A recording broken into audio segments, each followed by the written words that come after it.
कि अब अगर हम नहीं सुधरे तो हमारे आने वाली पीढ़ी हमें कभी माफ नहीं करेगी। इस पीढ़ी इस पीढ़ी के द्वारा की गई गलतियों का असर हमारी आने वाली पीढ़ियों पे पड़ेगी।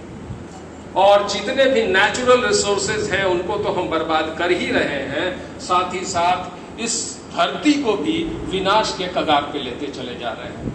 इन सारी चीजों की तरफ भी अगर आकर्षित करता है तो हम देखते हैं ये प्राउडिज्म जो पर्यावरण के संरक्षण की भी बात करता है कि अगर आप पर्यावरण को नहीं संभाल सकते हैं तो पर्यावरण भी आपको कभी प्रकृति आपको कभी क्षमा नहीं करेगी। अगर आप सही खाना नहीं खाते हैं आप बीमार पड़ जाते हैं। अगर आपकी सही सोच नहीं है तो दुख और तकलीफ आपको मिलना ही मिलना है। अगर आप नदियों को गंदा करते हैं तो कल पानी आपको बॉटल में खरीद के पीना पड़ेगा।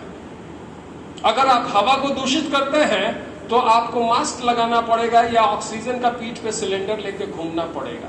यानी कि पर्यावरण आपके लिए है और ये नेचुरल प्रोसेस है, रिसाइकिल होता जाता है, अपने आप होता जाता है।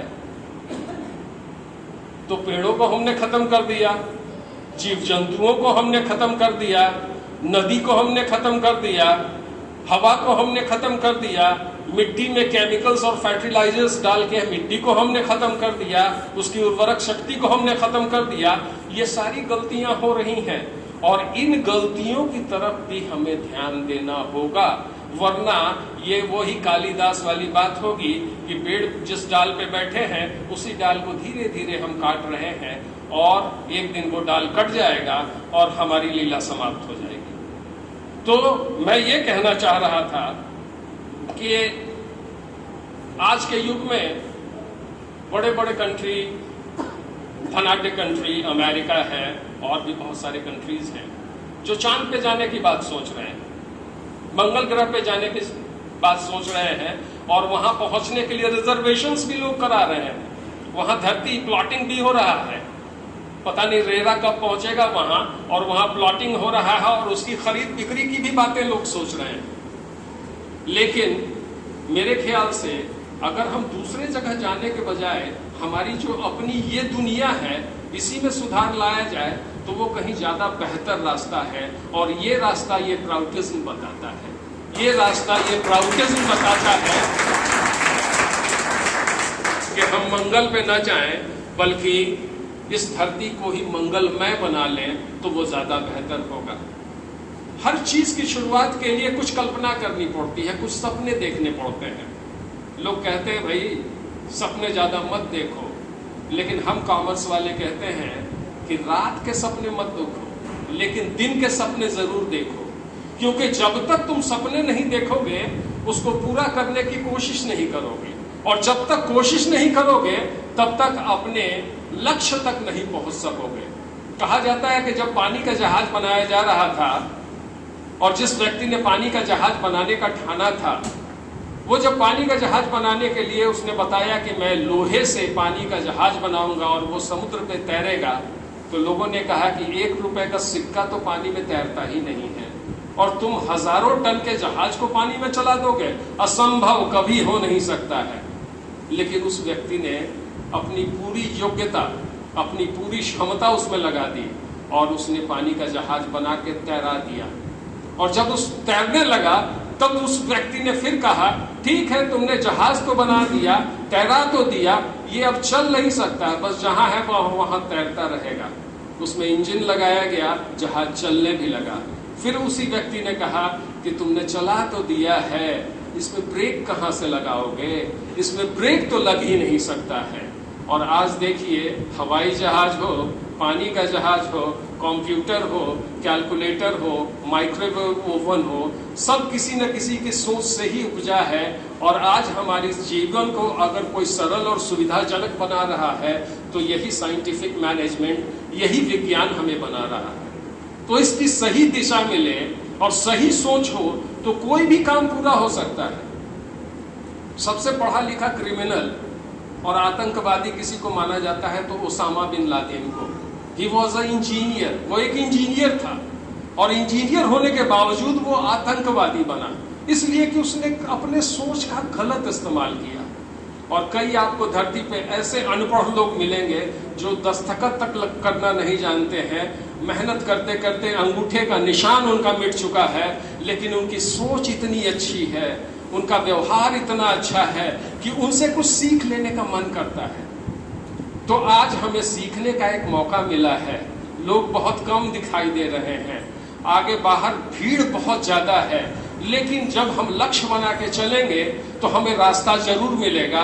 इसकी मुझे पूरी तरह से संभावना नजर आती है कि हम आगे रास्ता बना सकते हैं। अब है कि इस प्राउटिज्म में, जिसको कहते हैं प्रोग्रेसिव यूटिलाइजेशन थ्योरी, कल भास्कर साहब ने मुझे एक व्हाट्सएप किया कि प्राउटिज्म है क्या, और उसमें मैंने जो पढ़ा तो मुझे लगा कि वो सारी चीजें हैं जो होनी चाहिए, सभी चाहते हैं, लेकिन उस पर विचार नहीं करते हैं। उसमें पहली चीज है कि आपको जितनी भूख है उतना ही आपको इकट्ठा करना चाहिए। अगर आप 10 दिन का खाना बना देंगे तो बाकी खाना सड़ जाएगा। आप खाने वाले एक हैं और 10 लोगों का आपने खाना बना लिया तो 9 लोगों का खाना भी आपने छीन लिया और 9 लोगों का खाना भी आपने बर्बाद कर दिया। तो एक्यूमुलेशन ऑफ वेल्थ, यानी कि जरूरत से ज्यादा अगर धन संपत्ति किसी आदमी के पास होगी, ये असमानता होगी, ये खाई अगर गहरी होगी, धनवान और गरीब की जितनी चौड़ी खाई होगी, प्रॉब्लम्स उतने ज्यादा होंगे। क्योंकि इस धरती पे उतनी सारी चीजें हैं जो हमारी नीड को पूरा करते हैं। कोऑपरेशन, कोऑपरेटिव की बात अभी ये कह रहे थे। ये कोऑपरेशन है क्या? हमारा पड़ोसी का घर जल रहा हो और हम सोए हो इसमें कि पड़ोसी चलो बड़ा बदमाश था, उसका घर जल रहा है तो कोई हर्ज नहीं है, चिंगारी हमारे यहाँ भी आएगी। धर्मशास्त्रों में भी ये लिखा है, बहुत जगह ये बातें बताई हुई हैं कि अगर बगल में आपके आस पड़ोस में लोग दुखी हैं तो आप सुखी हो ही नहीं सकते हैं। आप अकेले हंस के खुश हो नहीं सकते हैं। खुशी भी बांटने की चीज है और गम में भी साथ देने की चीज है।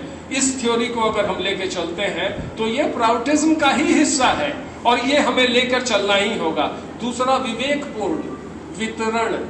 विवेक, मैंने अभी आपको बताया कि मनुष्य और जानवर में इसीलिए अंतर है कि मनुष्य के पास विवेक है।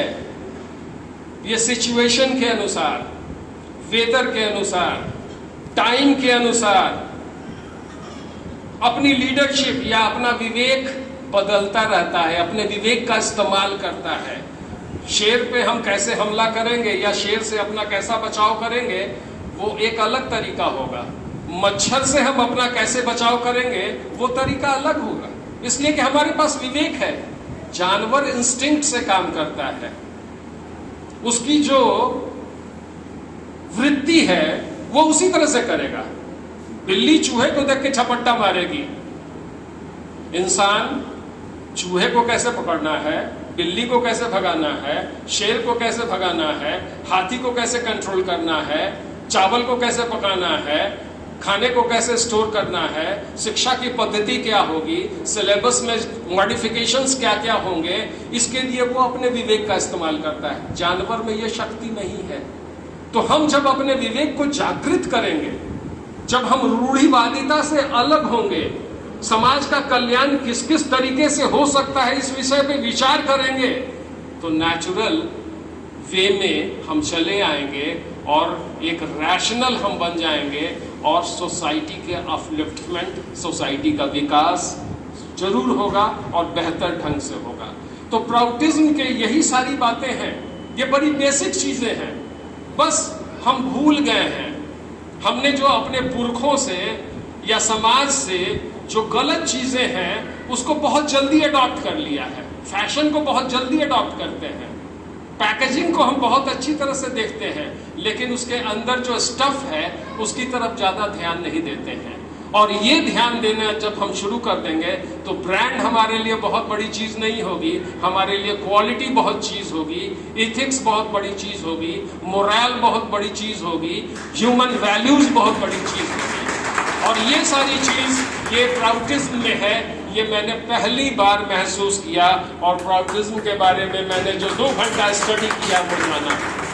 अब है कि ये प्रोग्रेसिव यूटिलाइजेशन थ्योरी जो इनकी